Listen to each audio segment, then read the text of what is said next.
Bonjour à tous, dans cette vidéo, on va regarder deux notions, plutôt deux choses. Donc, on va s'intéresser à la norme de la convergence uniforme. On va les lier à la notion de convergence dans un espace, dans le sens d'une norme, etc.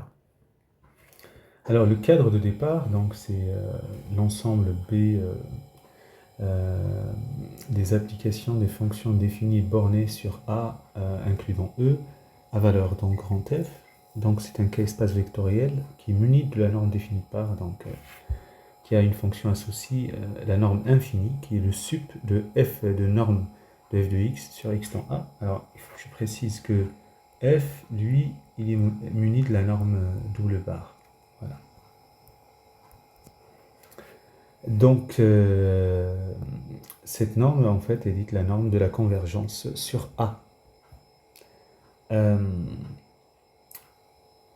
Maintenant, la remarque suivante va permettre de lier qu'une suite converge uniformément vers une fonction f et une suite qui converge dans un espace normé muni de la norme infinie. Donc, dire qu'une suite fn de vecteurs de l'espace B de A dans F converge dans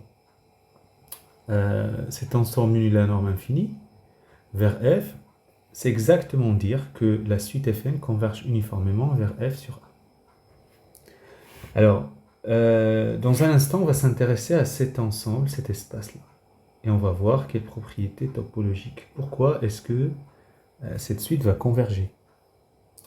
Alors, on a un résultat, tout d'abord. Donc, si une fonction f est limite uniforme d'une suite de fonctions fn de l'ensemble B à f sur A, alors f aussi, elle est dans l'ensemble B à f. Autrement dit, si vous avez une suite de fonctions fn qui est de l'ensemble des applications bornées définies sur A vers dans f, et qui convergent uniformément vers f, alors cette limite uniforme f, elle aussi, elle est bornée et définie sur A. C'est pas, on va dire, c'est quelque chose de naturel, mais il faut le montrer. Donc, je prends Fn qui converge au sens de la norme infinie vers f. Donc, avec la définition pour epsilon égale 1, il existe n0 tel que norme infinie de f moins fn0 inférieur ou égal à 1. Moi, je vais montrer que l'application f est bornée, donc sa norme infinie est bornée. Donc, je vais, pour tout x dans h, je m'intéresse à la norme de f de x. L'inégalité triangulaire, c'est inférieur à ça plus ça moins ça. Et là, je majore par la norme infinie de chacune, donc ça infini plus ça. Donc la deuxième, on a majoré par 1 qui est juste là, et puis cette norme. Donc f est bien bornée, et la norme infinie de f, c'est majoré par la norme infinie de fn0 plus 1. Donc on a bien montré ce résultat. Alors maintenant, ce qui est intéressant, c'est que cet ensemble, en fait, B à f, est complet, à condition que f, l'ensemble d'arrivée, il est complet aussi. Donc f est un espace vectoriel normé de dimension finie sur R ou C, et donc complet. C'est propriété des espaces normés de dimension finie. On peut donc lui appliquer le théorème général suivant. Donc si f est complet, je prends A une partie de E, et f un espace vectoriel normé complet. Alors l'espace BAF muni de la norme infinie est aussi complet. Alors ça c'est voilà, c'est quelque chose de classique. Pour le démontrer, on démontre en 3 étapes. Tout d'abord, donc la première étape, donc on suppose Fn une suite de Cauchy pour la norme infinie.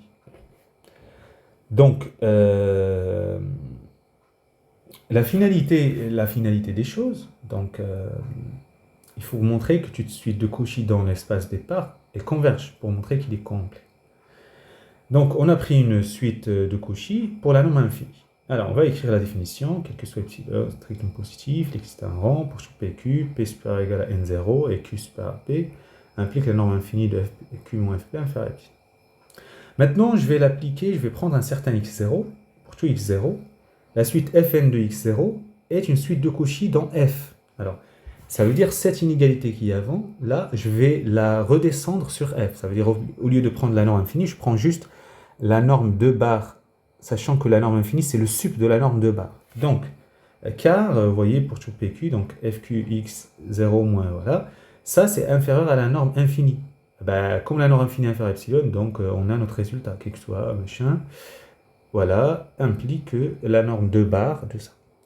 Et comme f est complet, c'est là où, vous voyez, on redescend sur f, et là où l'hypothèse f complet est importante, comme f est complet, on a une suite de Cauchy là-dedans, donc elle converge vers un certain L de x0 parce qu'on avait fn de x0. Donc la suite fn admet donc une limite simple L sur A. Très bien. Alors l'étape 2, on va montrer que cette limite simple est bornée. Cette limite simple est bornée sur A. En fait, car le caractère de Cauchy de la suite fn pour la norme infinie assure que cette suite est bornée pour cette norme. Il existe un m dans R+, tel que pour tout n dans n, la norme infinie de fn inférieure ou égale à n. Et donc, tout simplement pour tout x0 dans A, la norme 2 bar de fn de x0 inférieure à m, ce qui entraîne que par passage à la limite L de x0 en norme 2 bar inférieure à n, parce que l'application norme est continue, ainsi, donc, la norme qu'on veut passer au sup, la norme L infinie existe et elle est majorée par grand N.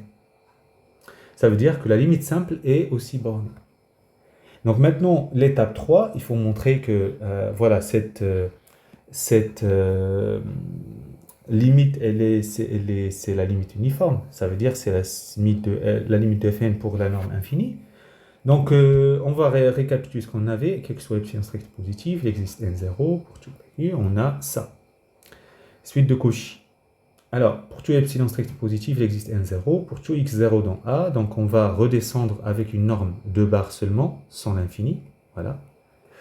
Et là, l'astuce, on va tendre Q vers plus l'infini. Donc, dans la relation précédente, la norme est en continu, et les autres paramètres fixés, donc quel que soit epsilon strictement positif. Il existe un rang. Pour tout x0 dans A, pour tout p dans n, ça implique que L de x0 moins fp de x0 en norme 2 bar inférieure à epsilon. Et donc là, par passage au sup, donc quel que soit epsilon strict positif, il existe un rang. Pour tout p, à partir de ce rang, la norme infinie de L moins fp, infinie inférieure à epsilon.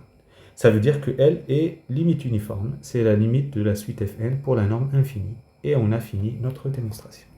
Voilà, c'était laborieux. C'est indispensable de connaître ces démonstrations parce qu'elles se répètent et on la retrouve vraiment tout le temps. Voilà, bon courage.